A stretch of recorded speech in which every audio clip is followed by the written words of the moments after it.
Welcome to the Impactful Engineer Project. I'm Steve Maxey, and with my co-host and brother Jake, we are here to bring you guidance, fresh ideas, and the tools to help you become an impactful engineer.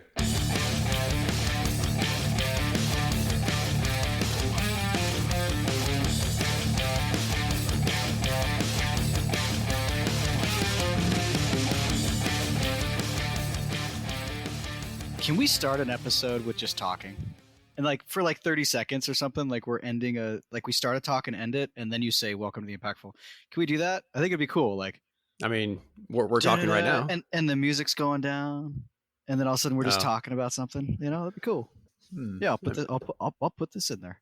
Yeah, why not? I don't know. We're just too formal, man. We're way too formal. Welcome to the Impactful. Sometimes we jackasses. We're so cool. Welcome. I know. Oh gosh. I like using the radio voice though. It's so yeah. You remember the guy with the monster truck rallies in Red Bluff? Oh yeah, monster truck rally. I totally forget the commercial, but I just it was the Red Bluff Drag Boat Nationals. That's right. Something like that.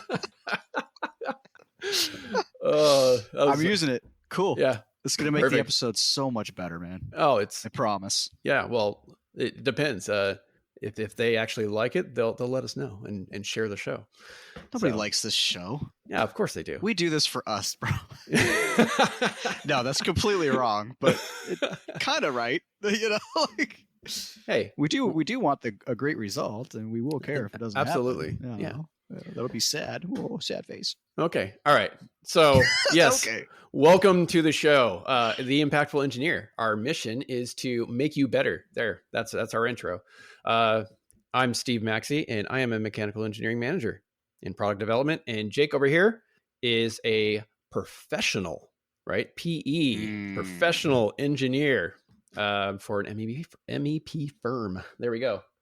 PE could mean a lot of things. I think we'll skip that for now, though, and let's just keep going. Okay. All right. So I'll give you the episode types. So yes. Okay. Go ahead. This is the first type for people that are just listening. Steve and I get on and we talk about a topic, and we try to convey why it's important and what are some of the actions you should take based on what we talk about. Yeah. To make yourself better. To make yourself better. Yeah. To improve. To whatever. Accelerate your career. Not suck. Don't do loser shit.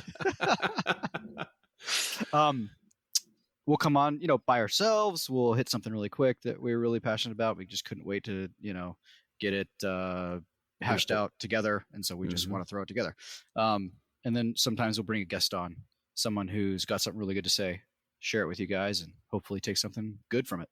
That's who we normally are. What we do. Yeah. Normally. Yeah. But today we're not going to be normal. We're actually going to do something a little bit different. So I put together a quick short list of some quotes from other people that we listen to or keep an eye on, etc. So, and then we're just going to talk about those quotes and what they mean to us in general as high performance individuals. Not saying we are, but in general. We're just and maybe even how we can apply it to engineering and the world of that industry. So, okay. Are you ready for this, Jake? Engineers doing cool stuff and being great. Yes. Based off of these quotes. All right. Okay, let's do it. All right. So we're going to bring people up. We're going to lift everyone up with this first one. Okay. So here we go. Yeah. Can't scare them off right away. No. Okay. That's the follow-up. So, all right, here we go. Set them up to knock them down. Okay, that's right. So, blissful dissatisfaction is living in a state of happiness in the present while still desiring to get to the next level. And that's an Ed Milet quote. What does that mean to you? Milet Show. That's right. Very, very good one. Yeah. So what does that mean to you? Ed Milet, not Milet. But okay. Yeah, whatever. It doesn't matter.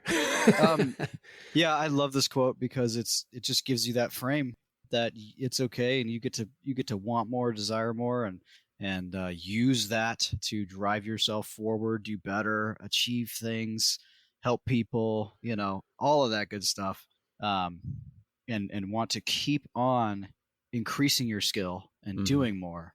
But you get to be happy where you're at, Exactly. Yeah.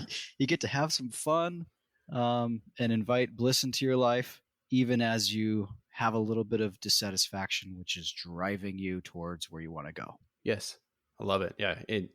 Being grateful for where you are and the things that you have or the responsibilities that you have, etc. But it's never enough. And you just want to keep pushing and to elevating yourself in your role.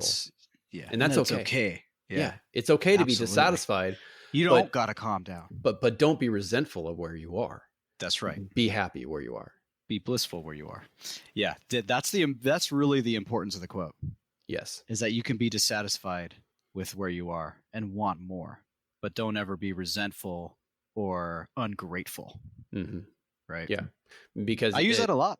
Yeah. Oh yeah, absolutely. And people will know if you are down on the dumps about where you are and negative, that's going to keep you in that spot. If you are happy where you are, even if it's not where you want to be, but you're happy, you're enthusiastic, and you're giving everything your all, the road is going up for you in the future. That's how you elevate yourself. Yeah. You could still be dissatisfied. I'll probably say this a lot through this episode, but 10 years ago, Jake thought this was horseshit, and Same. Zooming today, I don't think it is. And I tell you which one was better for me.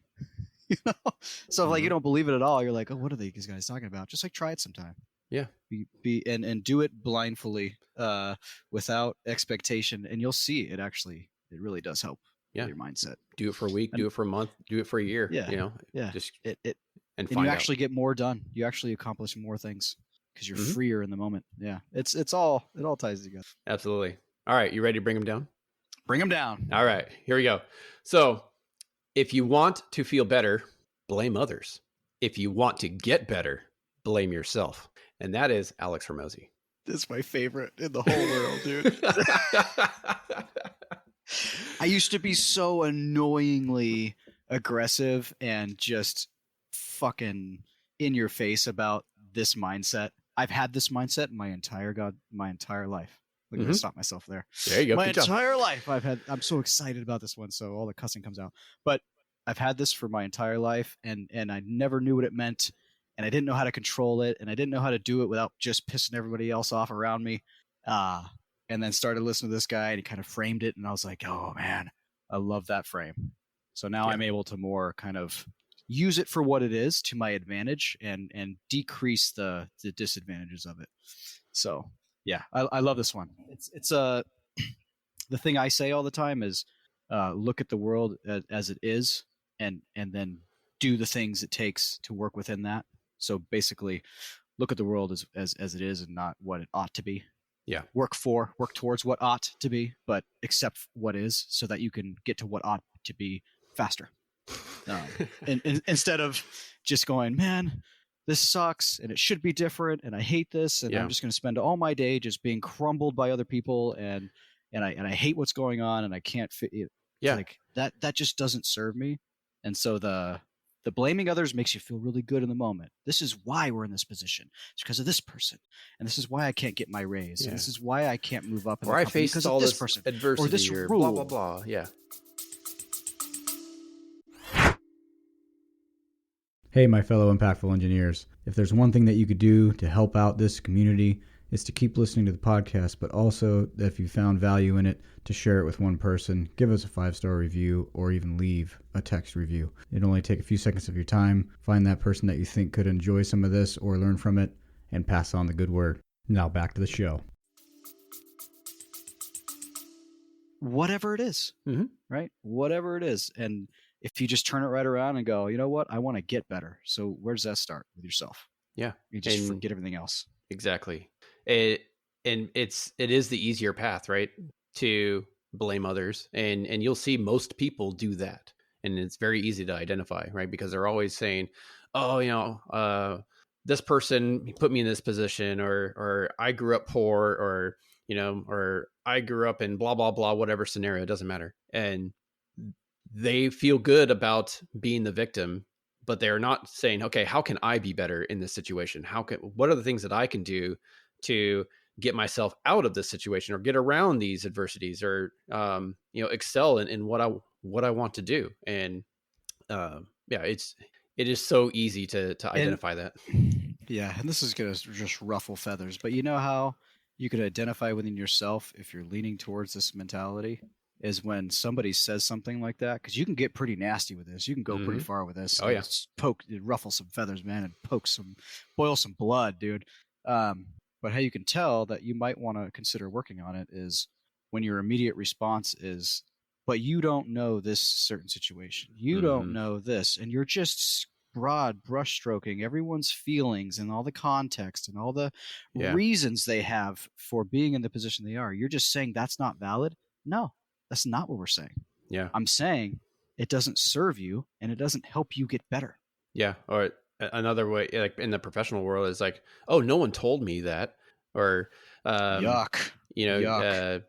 I didn't know that, etc. Like those kind of things. Or that's not my job. That's not my job. I didn't know that. I wasn't told that. There isn't a system for that.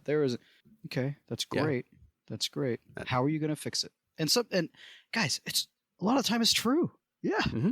Shitty things happen and you get stuck. But take ownership of it and figure out how to not let it happen again. Objectively, how do you put yourself in the position for that to be less likely to happen again? And it starts with you. Starts with you saying something or putting something in place or bringing it to someone's attention or facing rejection and saying, oh, well, just because you didn't know that doesn't mean it's a problem. Well, no, it is a problem. And you keep pushing back and you take responsibility for it. Because you could easily just go, oh, well, they're not responding well to, like, say it's a work scenario and they're not responding to my inquiry or my thoughts on improvement. They're not responding to that. Oh, I was waiting on them. It's their fault. Yeah, exactly. So, oh, you see, it happened again. And guess what? Oh, it's because they didn't help me through it, or it's because no one responded well and I just gave up on it. Well, it's still your responsibility. Yeah.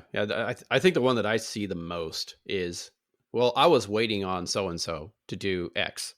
And it's like, okay, did you follow up? Did you offer to help them with it? I should only have to follow up once, Steve. Yeah. Exactly. I should only have to follow up once. Yeah. Love it. All right. We knocked some people way down with that. Oh yeah. All right, let's get to the next one here. Okay. It's okay to want to quit as long as you don't. That's Andy Frisella. What do you think about that guy? Yeah. It's a good one. It's like the first thing that popped into my mind was I can feel a certain way and just still do the things that I need to do, and I face it every day. Yeah. I'm a human, there's always things coming into my brain that are like, this sucks, or what did you do, or why, or like even just micro events, like, had a run-in with the kids. And it's like, you got to do these things, kids, or they were annoying me or whatever. It's like, I can still receive super bad news and have things going horribly wrong or inconvenient for me. And I'm still going to do the things I need to do to get the thing done that I want done. Yeah. I mean, the most basic thing that every person on the planet faces is, I don't want to get out of bed to start my day.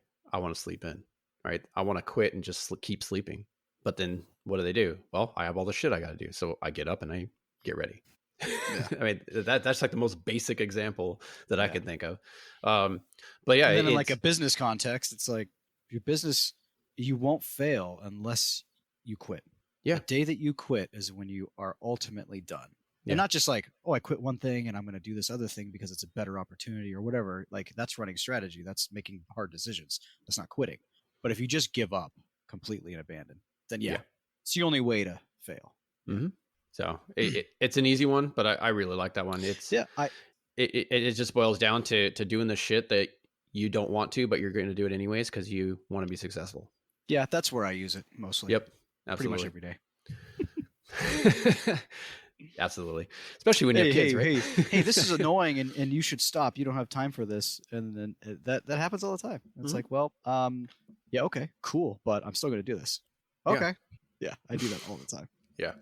So what now? Yeah, it's just like in the health frame, right? Is I just want to sit on the couch and be a fat lazy fuck and eat cheeseburgers. Which is so fun. I'm going to get up and actually, be productive and, go lift weights or go for a walk or whatever, or eat something healthy. If you just add fries and a family size bag of barbecue Lay's chips to that, I'm all in. All right. So next one. You already know what the right thing to do is. You just got to do it. Oh my God, these are so good, dude. Yeah, and that's Jocko Willink. Jocko, yeah. It kind of goes back. It kind of ties into the last one too. Mm-hmm. Different concepts though, but yeah, we all know what we're supposed to do. When you just get down to it, we all know. Mm-hmm. When you get through all the excuses that people will put up and reasons and everything, it's like we know. Sometimes it's hard to admit, but we do know. Yeah, exactly what we got to do. Yeah, and we just won't do it. Yeah, and to be successful or to be liked by people or whatever your objective is, you just got to do what the right thing to do is. Just do it, even if it's inconvenient or it sucks or it's painful, whatever. Just do it. Yep. You want to be fit. You want to have material success. You want to have happiness. Mm-hmm. You want to do all, whatever it is that you're trying to do in the moment. It's like you already know the answer. Yeah, and we hate facing it. Another frame to look at that is, the whole paralysis by analysis thing, right? It's like, what the direction you need to take is on this project. Just do it. Just make the decision and go. Yeah. And more often than not, you're going to be successful. You don't need to overanalyze the shit out of it and, spend months making sure it's the right decision to do. Just fucking make the decision and do it. So I think it ties well into that as well. Yep. Kind of like the urgency stuff that we talked about on the last episode. Yeah. Because if you don't make the decision, like it's kind of off topic, but if you don't make the decision, then you're going to have 10 other decisions pile up before you made that one. And there could be some of those 10 that piled up that were more important than you just got to make the one so you can get to the other ones that are more important. Who cares what the decision is at this point? You just got to make it. Yeah. Yeah. Okay. I have one that you're going to really like this one. You ready? I really like all of them, but yeah, you're going to like this one. Okay. The ability to not care about anybody else's opinions is a singular gateway to happiness. And that's Gary Vee. Yeah. Good old Gary Vee. Yeah. Yeah. I love that one. He's the first person I ever started listening to and going, what? Mm-hmm. You get to do this? You get to just not care? Yeah. I like the way he says it doesn't really super hit it for me, but I get the concept and I love that concept. And this is through and through me and how I operate. And not a lot of people like it because they got to take it out of context. It's like, I got to explain it a little more, It's the whole, like, if it doesn't serve me in my mission, then what good is it for me to dwell on it and suffer and think about it hard? You're always going to drop certain things in your life. There's always going to be things that, yes, you could have done better, or you could have, according to someone else's code or maybe even your own code, done better, seen it through and held this up. And it's like, but there's so many decisions you got to make every day. And if you don't just whittle it down and do the things in a narrow path that you need to do to get the thing moving that you're trying to get moving, everything else is noise. Mm-hmm. So it's like, but people want you to do the noise and they would judge you better for it if you did all that stuff, and people would perceive you, but I don't care. Who cares? I don't care. I do not give a shit. Yeah. Like I have an extreme ability to just be like, that's great for you or somebody, not me. Yeah. I think a concept that's related to this, that's really important to understand as well, is usually the loudest people that have opinions are the people who are in a place that you don't want to be. So what I mean by that is if you are taking advice by people who are basically losers, you're going to be a loser. You only want to take advice from people who are in a position where you want to go. But typically when you are on your path of growth, the people who are most noisy about their opinions about what you're doing are the people who are behind you. They want to pull you back down, right? It's the whole crabs in the bucket concept. I think Andy Frisella talks about is people want to pull you back down to their level. So they're giving you the opinions of, remember where you came from. And, you shouldn't do that because blah, blah, blah. And that is way too aggressive and et cetera, et cetera. It's like, no, that's great for you, but you are not where I want to go. I want to go up here. Yeah. And you kind of figure out that, like, once you start talking to the people that are where you want to go, they don't have those opinions. Not at all. So it just reinforces it. It's like, oh, you get to go to a different room and talk about different things, and you're not getting the same response that pretty much everybody else gives you, that you kind of go, how does that response help me? Or that makes me feel bad. Like, why does that make me feel bad?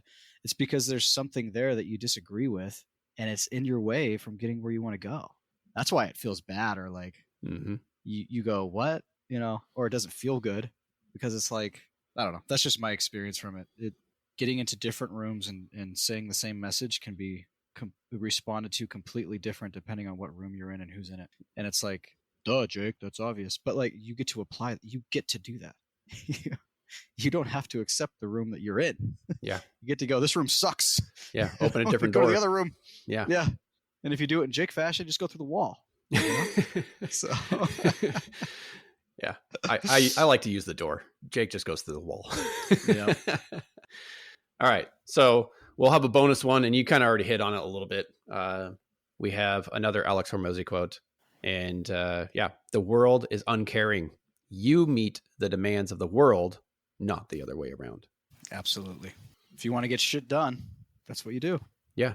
You're in the reality that is now. So take action to adjust to that reality to get to where you want to go. That's right. I love that. You could be faced with a million challenges, and you just have to accept that those challenges are present because of what is. Mm-hmm. You don't get to just feel your way out of what is. You don't get to go, it shouldn't be that way. That's unfair, But it is. Yeah. It is that way.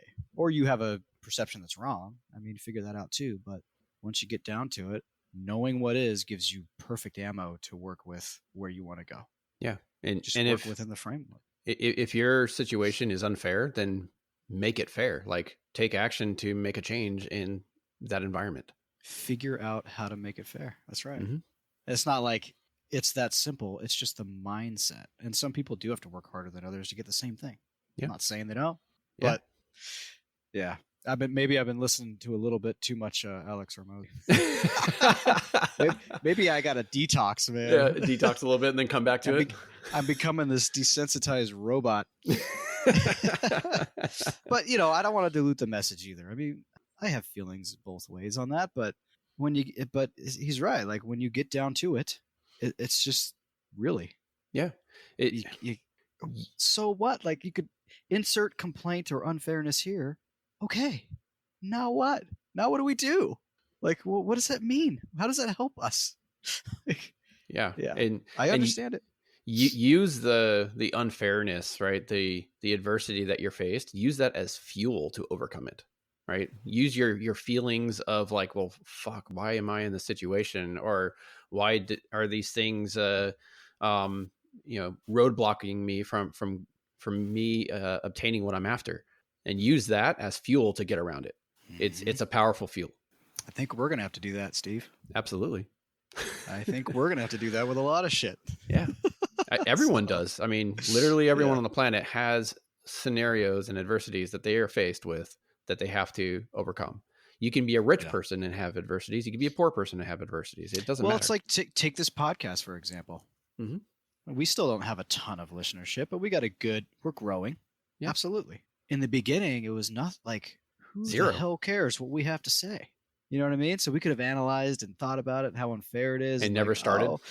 But we don't have a platform already which we can springboard this podcast. We don't have the fame or the notoriety that some people do when they start their podcast. We don't have a great topic to talk about. We could have framed it that way. We could have said, engineering and success is boring. We could have just buried ourselves in fucking unfairness, adversity, scarcity, and analysis, or paralysis by analysis. We could have done all that stuff. And what did we both decide, right? We're just going to start putting episodes out, and we're not going to stop. Yep. Now guess where we're at. And we're still not stopping. We're still not stopping. We're almost 100 episodes in. And is it easier today to get guests on, or is it not easier? Oh, yeah, absolutely. It's easier. Is it easier to hop on this thing and talk about some good quality content and we're getting better at it? Or are we getting worse and we suck? I'd argue very heavily that we're getting better. Yeah. If you want proof of that, listen to episode 1. Yeah, exactly. It was terrible. Listen to the first few. Have we not met more people and increased our, network that not only benefits us but them. Yeah, as and well. our own skill sets have improved. Yeah. Do I present things better in a more logical and smooth manner? Most of the time, yeah. As it helped, it's all been born out of just doing it. Yes. And not looking at what's fair, but just doing it. Right. So I don't know. I think the proof's right there. Yeah, absolutely. All right, cool. Well, that was 6. I don't know if you want to call them inspirational quotes, but I don't know what this episode was like. I don't even know how people are going to take it. Like, I had fun. So, yeah, it's a fun concept. If you like it, let us know by sharing the show, and we'll know because we'll see the numbers. Yeah, like if everyone listening to this really does like it, share it, and we'll see the uptick and go, ooh. This is what we do. We'll do more. We look at the data, and because it makes sense to look at the data. We are engineers. Well, yeah, but just from a logical standpoint too, it's like if you see the upticks, then you did something. I mean, it could just be that randomly a bunch of people wanted to listen, but we found over 90 episodes that's really not the case. So if you like it, share it.